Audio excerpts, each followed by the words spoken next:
KNW stock analysis. This for tomorrow, Friday. So in this 1 minute video, I'm telling you whether no labs is a buy or not for me.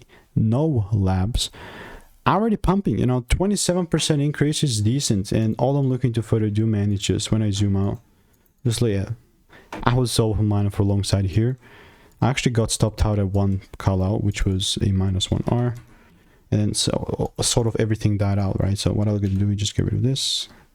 This top is still gonna sit. I am definitely seeing a shift happening now as well. So here's the first break, second break, and honestly, mate, I'm all about doubling down on this long side, but only if it makes sense. And that making sense part is if I see a shift here in a double break, and if not, it's all good, right? So boom, that's how KNW looks like. This is my confirmation. All I'm doing in the meantime is I'm waiting for rules.